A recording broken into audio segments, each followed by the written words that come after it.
Shalom, selamat sore, selamat malam Bapak Ibu saudara dikasih Tuhan. Hari ini Selasa 4 Oktober 2022. Mari kita pisahkan hati kita untuk kita masuk dalam pemberitaan kebenaran firman Tuhan dalam pesan gembala. Ya, kita awali di dalam doa. Segala puji hormat syukur kami naikkan kehadirat-Mu. Bapa, kami bersyukur atas penyertaan dan pemeliharaan sepanjang hari. Dan tiba saatnya kami akan belajar sebagian kebenaran firman-Mu. Bapa, taruh perkataan-Mu dalam mulut lidah bibir hamba-Mu, dan biar ini akan menjadi berkat bagi banyak orang. Urapi hamba-Mu, urapi firman-Mu, dalam nama Tuhan Yesus Kristus kami serahkan jalan pemberitaan ini dalam tangan kuasa-Mu. Haleluya, amin. Bapak Ibu saudara dikasih Tuhan, kita tidak bisa menghindar, ya, kita tidak bisa menghindar dari satu kenyataan bahwa hari-hari akhir ini menjelang kedatangan Tuhan ini pasti ditandai dengan banyaknya kejahatan, ya. Dan mestinya Bapak Ibu saudara sebagai orang percaya harus memahami hal ini, ya. Kita sebagai orang percaya harus memahami hal ini karena memang Alkitab sudah mengatakan hal itu, ya. Jadi bagaimana Bapak Ibu saudara dan saya sebagai orang percaya kita harus menyikapi keadaan akhir zaman, hari-hari terakhir ini yang ditandai dengan penuh kejahatan, ya. Kita harus terus, ya, mohon hikmat Tuhan untuk kita bisa menyikapi hal ini. Dan saya yakin, ya, saya yakin Tuhan akan memberikan kekuatan, Tuhan akan memberikan hikmat bagi orang-orang percaya yang senantiasa merindukan, ya, merindukan kekuatan, merindukan pertolongan dari Tuhan, ya. Jadi memang Alkitab mengatakan demikian. Seperti yang pernah saya katakan, dengan keadaan ekonomi, keadaan sosial yang seperti saat ini, kita sulit menemukan orang-orang yang benar-benar tulus, ya. Kita sulit menemukan orang-orang yang murah hati, kita sulit menemukan orang-orang yang jujur, ya. Itu pasti Bapak Ibu saudara, ya, karena keadaan yang membuat seseorang menjadi seperti itu, ya. Kalau kita lihat di dalam Efesus pasal 5 ayat 16, dikatakan Efesus 5 ayat 16, dan pergunakanlah waktu yang ada karena hari-hari ini adalah jahat, ya. Jelas dikatakan waktu yang ada, pergunakanlah waktu yang ada karena hari-hari ini adalah jahat, ya. Kalimat ini, ya, kebenaran ini yang pertama mengesankan, ya, kebenaran ini yang pertama mengesankan bahwa waktu yang akan kita lewati itu semakin sempit, ya. Jadi waktunya itu sudah pendek, ya. Kedatangan Tuhan sudah semakin mendekat kalau kita melihat tanda-tanda zaman ini. Dan Bapak Ibu saudara harus meyakini hal ini. Dan sebagai orang percaya kita harus lebih siap dibanding orang-orang yang tidak mengerti kebenaran, ya. Jadi kalimat yang mengatakan pergunakanlah waktu yang ada ini menunjukkan bahwa kita ini kita itu akan memiliki waktu yang pendek, atau dengan kata lain, waktu ini berjalannya seperti cepat, ya. Pagi, ya, kita aktivitas tidak tahu sudah sore, besok sudah ganti hari, ganti tanggal, ya. Kita tidak terasa sudah melewati 1 bulan, ya. Hari ini aja udah tanggal berapa, tanggal 3 Oktober, kita sudah mulai seperti mau masuk dalam suasana Natal, perayaan Natal. Padahal kita membayangkan sepertinya kok belum lama, ya. Dan tidak terasa, ya, kita sudah mengalami diterpa badai COVID hampir 3 tahun. Tidak terasa. Nah, ini menunjukkan bahwa waktu itu berjalan begitu cepat, ya. Tanpa terasa kita sudah ada di penghujung akhir tahun ini. Nah, ini yang Bapak Ibu saudara dan saya harus menyikapi, ya. Yang kedua, kebenaran ini menyeratkan bahwa kita akan lebih sering diberhadapan dengan orang-orang yang jahat dibandingkan dengan orang-orang yang baik. Coba kita renungkan. Kita akan lebih sering diberhadapkan dengan orang-orang yang tidak tulus, ya, orang-orang yang sedikit jahat, ya, orang-orang yang tidak memiliki kasih, ya, orang-orang yang tidak punya rasa belas kasihan. Pasti lebih banyak kita ketemu orang-orang seperti itu dibandingkan kita ketemu orang-orang yang kita inginkan, ya. Sulit kita ketemu orang-orang yang tulus, orang yang murah hati, orang yang sabar, sulit. Bukan nggak ada, sulit, ya.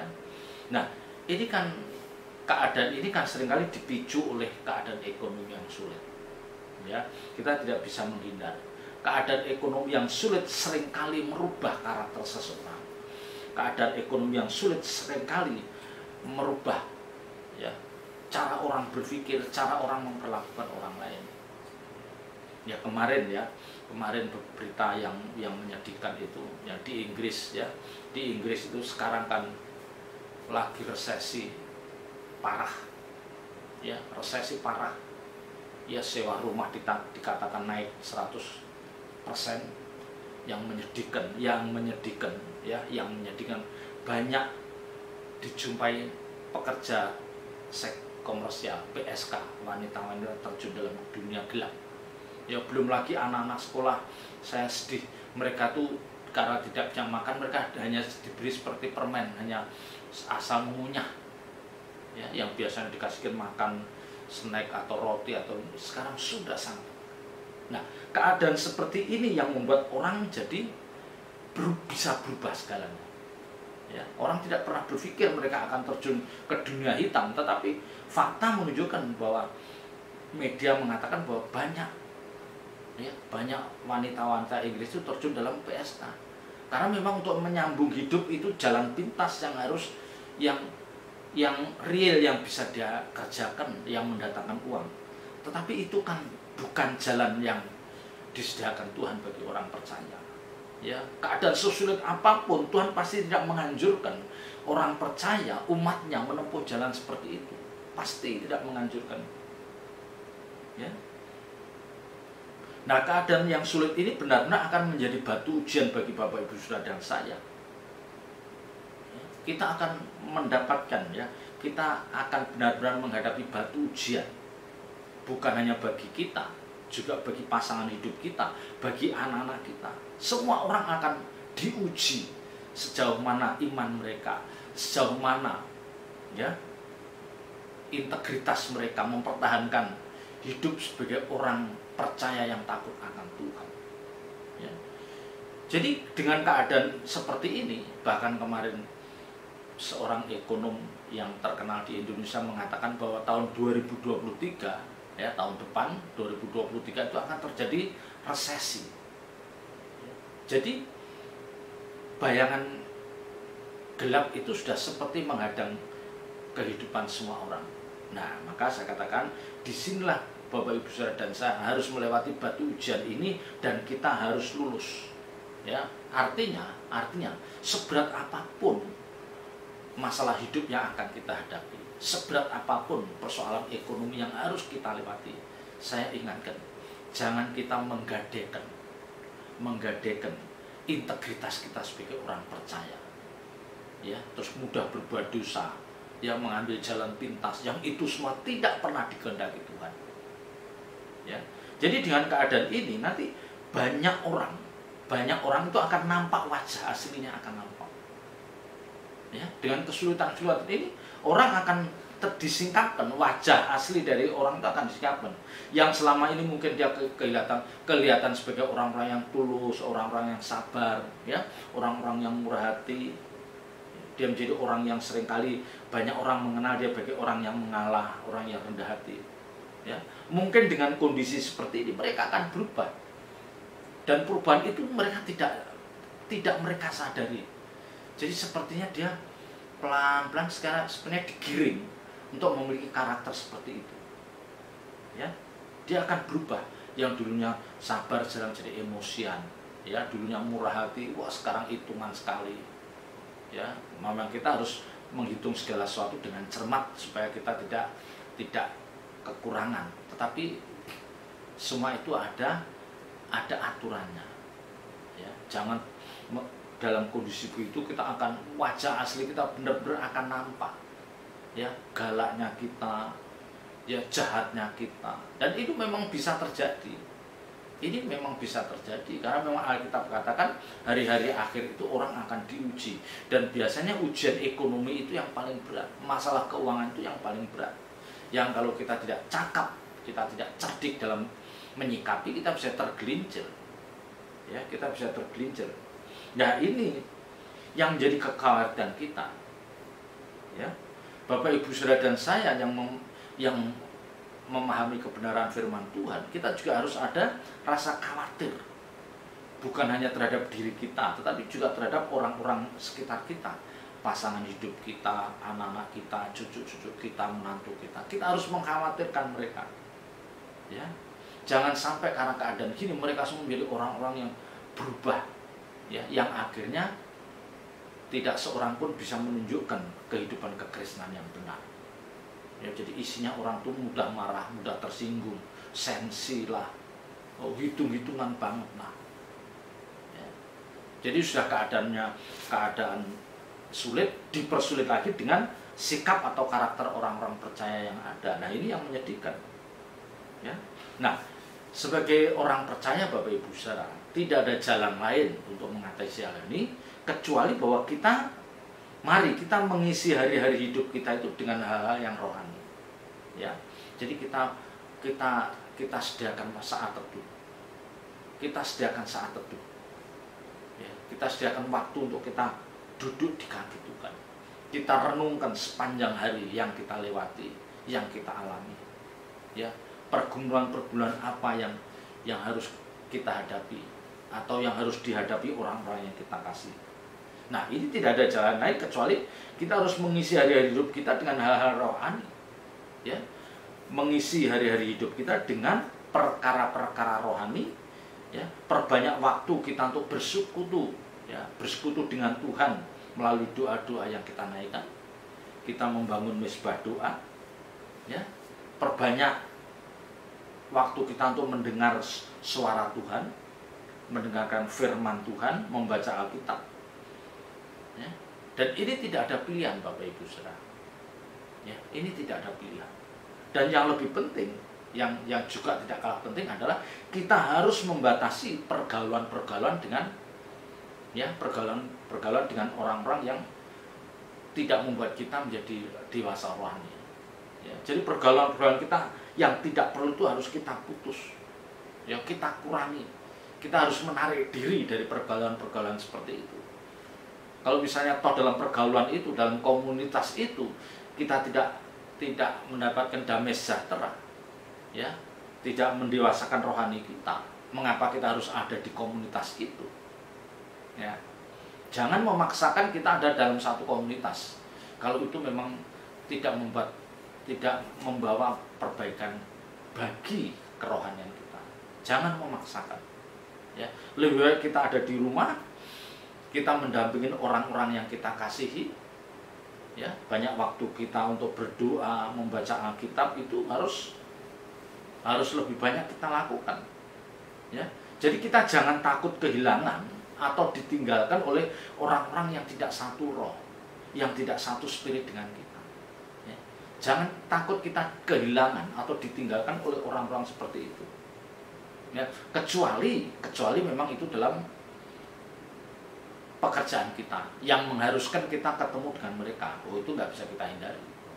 Ya, karena kita bekerja di kantor, di perusahaan, dan kita ketemu orang-orang yang seperti itu, ya sudah, tidak bisa kita hindari.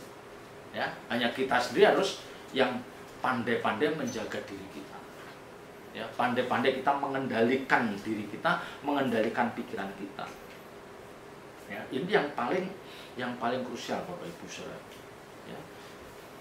Termasuk terhadap orang-orang yang kita kasih, terhadap anak-anak kita, cucu-cucu kita, menantu kita harus memperhatikan hidup mereka. Jangan sampai mereka salah bergaul. Ya, kita perhatikan pergaulan mereka, kita perhatikan sahabat-sahabat mereka. Kita harus tahu.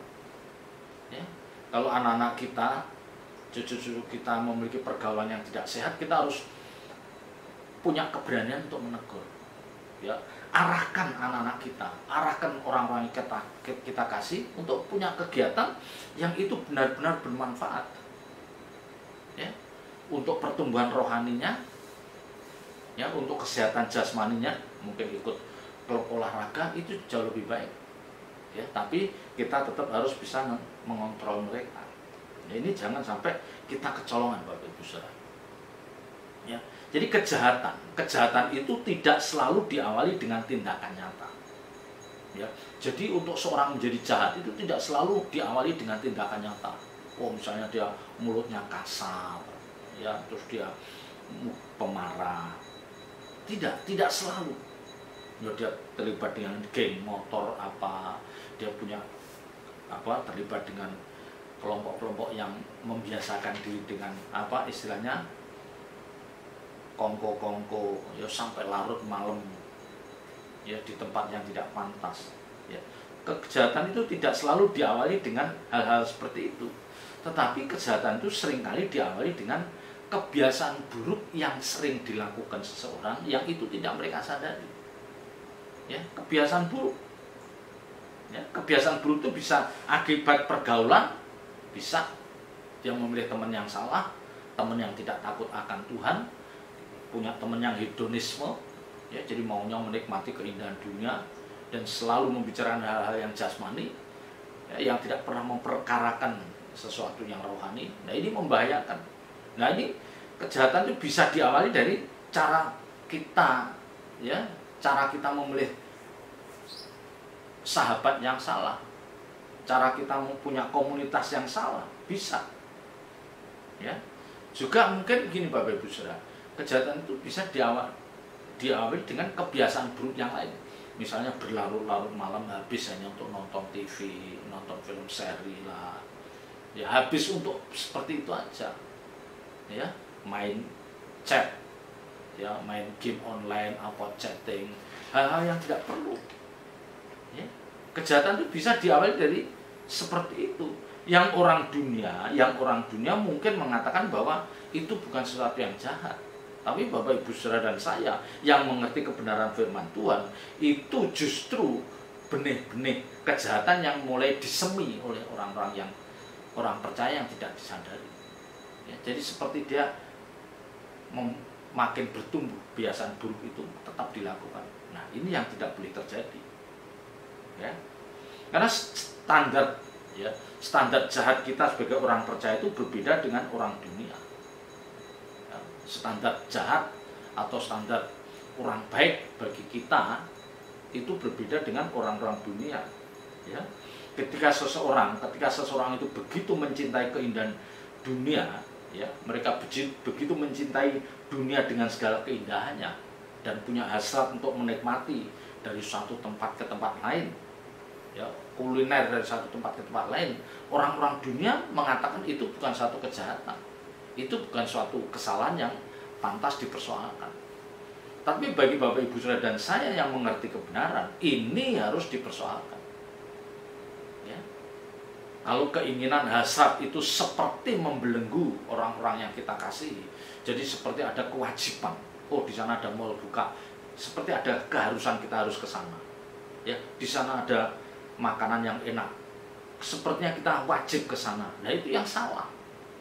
Ya. Untuk perkara-perkara yang jasmani tidak ada yang wajib, tidak ada yang diwajibkan bagi kita.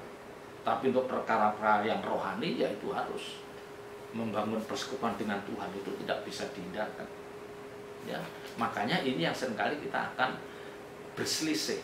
Bahkan anak-anak kita yang mulai mengerti kebenaran firman Tuhan, mereka akan berselisih, mereka akan konflik dengan teman-temannya ketika anak kita memiliki pemahaman yang benar. Bagi temannya, pergi-pergi itu, itu bukan sesuatu yang jahat, tapi anak kita mungkin sudah mulai tidak sejahtera. Ya, bawaannya pengen pulang ke rumah, dia nggak mau lama-lama ada di luar rumah. Ya. Nah, ini yang membedakan. Ya, ini yang membedakan. Dan tanda-tanda berikutnya, ya, tanda-tanda selanjutnya yang membuat kita khawatir adalah ketika mereka, seseorang itu sudah tidak tertarik mendengar suara Tuhan, nah ini yang menyedihkan. Ya, mereka sudah nggak tertarik datang ibadah, mereka sudah nggak tertarik diajak berdoa, mereka tidak tertarik diajak mendengar mendengar khotbah dari hamba-hamba Tuhan yang memang dipakai Tuhan. Ya, mereka sudah malas membaca Alkitab. Nah, ini yang membahayakan. Ya, karena justru disinilah pintu masuk kuasa kegelapan menguasai hidup seseorang. Ya, jadi jangan biarkan anak-anak kita itu tidak tertarik untuk sesuatu yang rohani, jangan. Ya, kalau kita biarkan dan kita menganggap bahwa hal itu biasa, ya, hal itu tidak masalah, oh itu bahaya. Nanti ujung-ujungnya mereka akan menjadi anak-anak yang tidak menghormati Tuhan. Mereka menjadi anak-anak yang tidak menghormati Tuhan. Mereka akan salah dalam memperlakukan Tuhan. Ya, yang akhirnya pada waktu tertentu mereka akan menjadi orang-orang yang mengganggu Tuhan. Ketika hidupnya bermasalah, ketika ditimpa berbagai persoalan hidup, mereka baru teriak-teriak, yang minta tolong Tuhan. Ini kan mengganggu. Ya, jadi jangan kita seperti itu. Ketika masih enak-enak, ya seperti nggak perlu Tuhan, ngapain ibadah, ngapain harus berdoa, ngapain harus mendengar firman Tuhan. Ya, karena mereka masih merasa dalam kondisi yang enak, nyaman, semuanya running well, berjalan dengan baik. Ya, tetapi ingat, Tuhan pasti akan bawa orang-orang seperti ini pada suatu keadaan yang akhirnya dia benar-benar akan memerlukan Tuhan. Ya, jadi Bapak Ibu Saudara, dengan kondisi seperti ini kita tidak boleh kaget atau heran kalau ada orang-orang yang berubah, ya, berubah dalam bersahabat dengan kita. Kita tidak boleh kaget, tidak boleh heran kalau ada orang-orang yang dulunya begitu dekat, begitu akrab dengan kita, terus sekarang mereka berubah. Ya, dulu dia adalah termasuk salah satu orang yang kita idolakan, ya, kita banggakan karena baik terhadap kita. Ya, tetapi ternyata dengan kondisi seperti ini mereka bisa berubah. Ya, mereka bisa berubah. Karena apa? Karena kondisi ekonomi, keadaan ekonominya seperti itu yang membawa mereka untuk berpikir ulang. Atau karena mereka memiliki kebenaran yang jauh berbeda dengan kita. Jadi udah pasti cepat atau lambat mereka akan berselisih, mereka akan berpisah di jalan terhadap kita. Ya, kalau orang-orang itu adalah orang-orang dekat kita, orang-orang yang kita kasih, mereka harus kita peluk, kita rangkul, kita ingatkan. Ya, semampu yang kita lakukan. Tapi kalau mereka memang memilih jalan itu, ya sudah, kita juga harus membatasi diri. Jangan justru kita ikut arus mereka. Ya. Bahkan ini bisa terjadi dalam kehidupan suami istri, Bapak Ibu Saudara. Saya bisa mengatakan ini karena banyak. Ya, ketika suaminya sudah tidak bisa memberikan sesuatu yang cukup, ya, tidak bisa memberikan uang belanja yang cukup, karena sudah pensiun lah, usahanya sudah mulai turun lah, perlakuan istri terhadap suami bisa berubah, ya, karena belanjanya berkurang, dulu sekian juta, sekarang hanya sekian juta. Nah, ini yang menyedihkan. Ya, hal-hal yang dulu tidak dipersoalkan sekarang menjadi dipersoalkan. Konflik-konflik kecil sering terjadi. Ya, dan ini harus disadari. Jadi masing-masing kita introspeksi. Jangan perlakuan kita terhadap orang-orang sekitar kita berubah hanya karena sesuatu yang bersifat jasmani. Ya.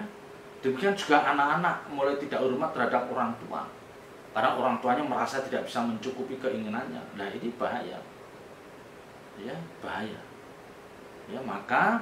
Ya, maka saya harus mengatakan semua kita harus memperlengkapi diri kita dengan kebenaran-kebenaran firman Tuhan, dan itu wajib, tidak bisa digantikan apapun. Setiap kita, ya. Nah, sebaiknya Bapak Ibu Saudara memberikan contoh, jangan hanya kita memberikan nasihat, melarang, ya, mengingatkan, tapi berilah mereka contoh nyata dari hidup kita. Ya, kita bagaimana kita menghormati Tuhan, kita sangat ingin membangun intimasi dengan Tuhan. Ya. Dan mereka akan melihat orang tuaku, orang tua yang takut akan Tuhan. Jadi kita jangan hanya puas dengan menyekolahkan mereka dalam perguruan tinggi negeri, S2, S3, membekali mereka dengan ilmu.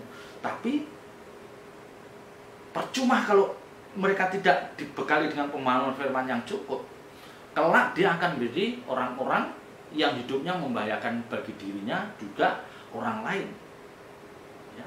Jadi Bapak Ibu Saudara dan saya harus bisa menjadi teladan, menjadi contoh, dan membekali anak-anak kita, orang-orang yang kita kasih dengan kebenaran-kebenaran firman Tuhan. Tunjukkan bahwa kita adalah orang-orang yang mengasihi Tuhan, orang-orang yang perlu Tuhan, orang-orang yang membangun intimasi dengan Tuhan, dan orang-orang sekitar kita harus menangkap hal itu supaya mereka tergarami betapa pentingnya kita membangun intimasi dengan Tuhan. Ya, selamat berjuang. Tuhan Yesus memberkati. Mari kita tutup dalam doa. Segala puji, hormat, syukur kami naikkan kehadirat-Mu. Bapa, hamba-Mu telah berbicara. Kiranya Roh Kudus meteraikan firman-Mu dalam setiap hati kami. Dan biarlah kami terus senantiasa memiliki lapar dan haus akan kebenaran firman-Mu. Dalam nama Tuhan Yesus Kristus kami berdoa dan ucap syukur.